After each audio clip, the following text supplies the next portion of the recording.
Hey everybody, it's Justin from Generic Gaming, and welcome back to another episode of Braid. In the last episode, we just had our minds blown by watching a scene in reverse.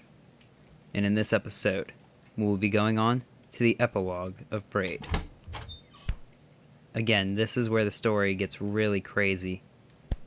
And something most people that play this game have no idea is there's way more to this epilogue than meets the eye. The boy called for the girl to follow him, and he took her hand. He would protect her. They would make their way through this oppressive castle, fighting off the creatures made of smoke and doubt, escaping to a life of freedom. The boy wanted to protect the girl. He held her hand, or put his arm around her shoulders in a walking embrace, to help her feel supported and close to him amid the impersonal throngs of Manhattan. They turned and made their way towards the Canal Street subway station, and he picked a path through the jostling crowd. Now, most people would just go, next.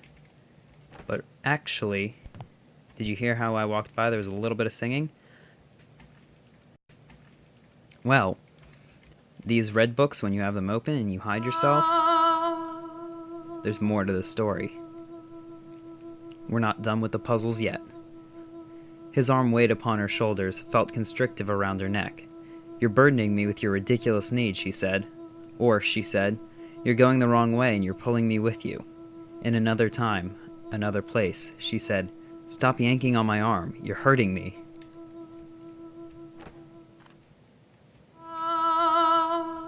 You can hear every time that note goes off, there's something here. Some puzzle to be solved. He worked his ruler and his compass. He inferred. He deduced. He scrutinized the fall of an apple, the twisting of metal orbs hanging from a thread. He was searching for the princess, and he would not stop until he found her, for he was hungry. He cut rats into pieces to examine their brains, and planted tungsten posts into the skulls of water-starved monkeys. Ghostly, she stood in front of him and looked into his eyes. "I am here," she said. "I am here. I want to touch you." She pleaded, "Look at me." But he would not see her. He only knew how to look at the outside of things. And each of these green books here clears the story, so that's how these puzzle mechanics work. He scrutinized the fall of an apple, the twisting of metal orbs hanging from a thread. Through these clues he would find the princess, see her face. After an especially fervent night of tinkering, he kneeled behind a bunker in the desert. He held a piece of welder's glass up to his eyes and waited. On that moment hung eternity. Time stood still. Space contracted to a pinpoint. It was as though the earth had opened and the sky split. One felt as though he had been privileged to witness the birth of the world. Someone near him said, "It worked." Someone else said, "Now we are all sons of bitches." If you don't know what that's referencing, that would be the Trinity nuclear detonation, the very first ever nuclear bomb tested in the world. Also known as the Manhattan Project.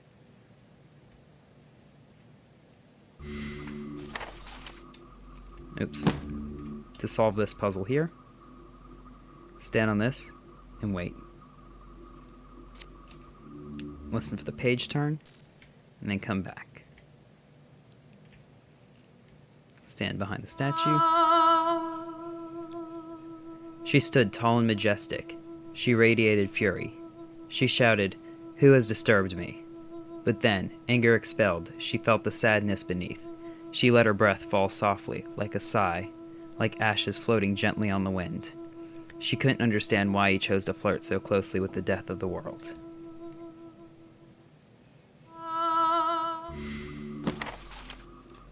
The candy store. Everything he wanted was on the opposite side of that pane of glass. The store was decorated in bright colors, and the scents wafting out drove him crazy.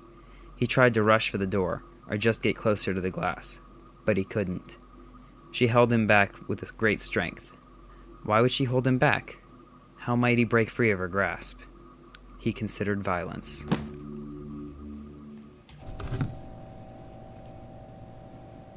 Once again, another puzzle to solve.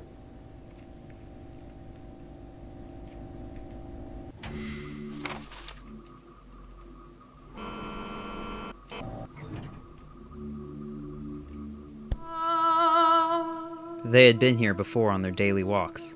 She didn't mind his screams and his shrieks, or the way he yanked painfully on her braid to make her stop. He was too little to know better. She picked him up and hugged him. "No, baby," she said. He was shaking. She followed his gaze towards the treats sitting on pillows behind the glass, the chocolate bar and the magnetic monopole, the it from bit and the ethical calculus, and so many other things deeper inside. "Maybe when you're older, baby," she whispered, setting him back on his feet and leading him home. "Maybe when you're older." Every day thereafter, as before, she always walked him on a route that passed in front of the candy store.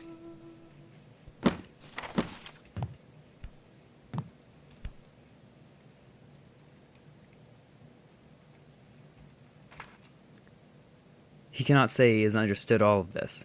Possibly he's more confused now than ever. But all these moments he's contemplated. Something has occurred. The moments feel substantial in his mind, like stones. Kneeling, reaching down towards the closest one, running his hand across it, he finds it smooth and slightly cold. He tests the stone's weight. He finds he can lift it, and the others too. He can fit them together to create a foundation, an embankment, a castle.